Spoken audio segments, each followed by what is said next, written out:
In this plane, Simcoders introduce a new feature of rep. It's the wear of the instruments you have along the time you use the plane.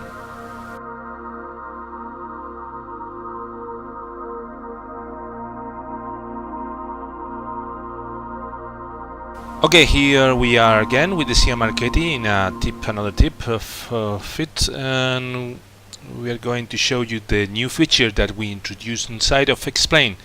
Is the wear, the tear and wear of the instruments. It doesn't have to do anything about the dirt you see in the instruments. That is the dirt that I put inside of them from the beginning. Maybe if we find a way to be representing the dirt in the future along the time, then we will put it. That is not reloading another texture, but we introduced something that is very cool, and if you manage it properly, then it can produce a lot of fun for you.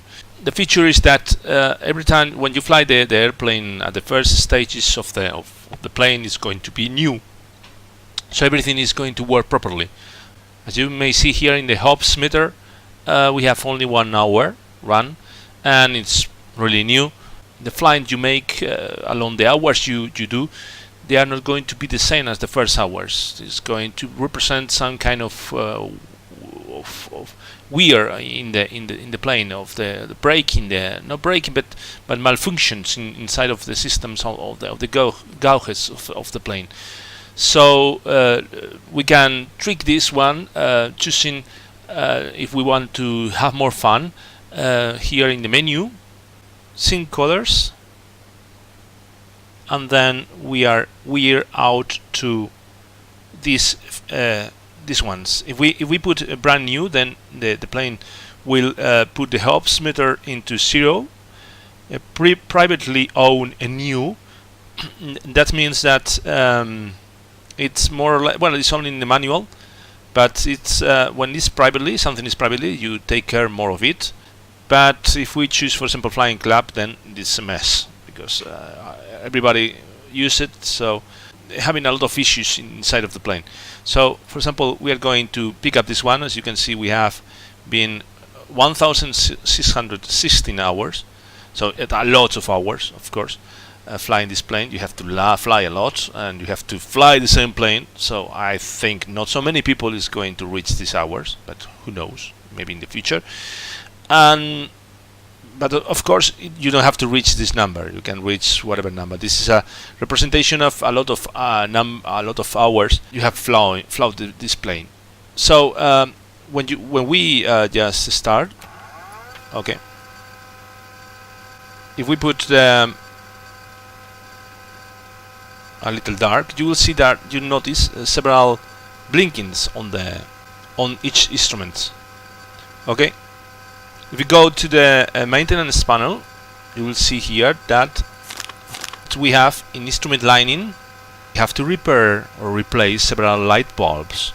Okay, but if we are flying, for example, then we won't be able to repair them, of course, because we are flying. So the quick thing you can do, it's if something is, because in this case you still can see, but it can break totally. Okay, so when you have this failure, you have several click spots that are over the I'm going to show you here, these ones, the area that the light bulbs are. Okay, so for example, if we click it, I put it in dark to see more clearly, then momentarily we fix it. Okay, but it's a way of, if for example, if it's totally dark, then maybe you can clicking over it, you will have the function to allow to come again and not blink or illuminate. Okay, but as you can see, after some moment, then again it can fail because it's failing. It's not going to save it. The way to properly fix it is going to the place. For example, in this case is the RPM going to fail, so you replace it, and that's it. It will work. Okay. When you start the engine, you will notice that there are some gauges, some pointers that are moving, waving. These effects can be bigger in some of them. For example, you can see here that it's some kind of moving, others not, depends, it's random when you choose these options, but of course if you fly, then it's going to preserve those failures for those areas. So the way to solve them, because maybe you think there is this pointer correctly, but maybe it's not, maybe it's stuck. So the way to do it is just clicking over the window, and as you can see, the motion, it was pointing a little, moves a little down the needle, so it was putting more value than it should. We can do it for any, in this case all are correct, but you see here, for example, this one was showing more fuel than it already had. This is correct. This was showing less fuel than it had, and this is correct. This area also, we can try to solve it, but sometimes it's solved or not. Okay, so for example, we are going to introduce another sample. Here it's totally random when you just load, each time you load different configurations you have. So for example, we are having the cylinder, we can crease over it and you can see totally how it's pointing to higher values than it should, so you have to be very careful about that. In this case, for example, also, as you can see here, the temperature was in the yellow area when it should be in the green one, and the same here, you can see it was marking some more RPMs than this one.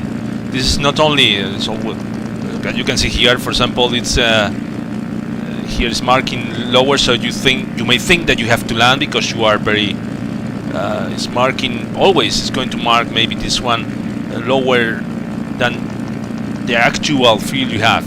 Okay, that's because the pointer. This can be done in any of the you want the click spots. There are others that not. Okay, but usually you can click over it, over this ones, over this ones, over this ones. Okay, you just have to put the mouse over the click areas, and you will see that you can which ones you can point over it. Okay, you can tap over them. Of course, this can also produce failures in the avionics, so you have to take care of them and try to fix them. And for that, it's just very easy to fix them. It's very easy to fix them once you have been on the ground.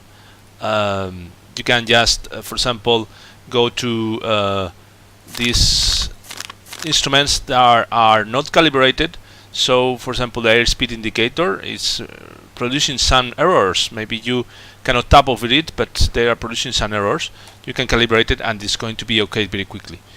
For that reason, because that is so easy, I suggest you to do it some kind of rules that I put myself. For example, when I'm flying, this is up to you, of course, and we are talking about here in between me and Claudio of Simcoders to include some kind of, I don't know if we are going to do it or not, but it's open. They're talking about to include some kind of rules that you cannot change or fix them immediately, because as you can see, it's very easy to do it. In just less than 10 seconds you can fix everything. So I suggest you to put some kind of rules you want. For example, that you cannot fix these errors if you are not in a big airport or something that don't have any hangar in it. In XPlane is very difficult because there are a lot of airports that don't have hangars. But for example, if they don't have more than 3 parking spots, then you cannot repair them. So you have to fly next flight until you reach a place where you can repair it, or a capital city, or you can I don't know, whatever. You can put some kind of money you have, and then you need to repair it with that money in FS economy or something. If you don't have the money, whatever you like. But the thing is that you have to fly with these errors. These are not totally not possible to not fly with these errors, and makes the flights more interesting. In real life, there are planes that fly with these errors, and because they are expensive to change, and until to stop it produce a lot of waste of money to stop the plane, to put it on the ground. So maybe they think, well, okay, I can fly with this error, and then when I see another bigger error, I send the plane and I fix both of them. Okay, so that way I waste less money. The thing is, you carry your way of flying to the simulation, and not clicking just this, because as you can see here, it's the plane, it's fixed, and it's still 1722 hours, and it's like brand new. It's up to you, and I suggest you to do it if you like. Well, I hope you enjoyed. Please subscribe if you like it, and see you in next tip. Ciao, ciao.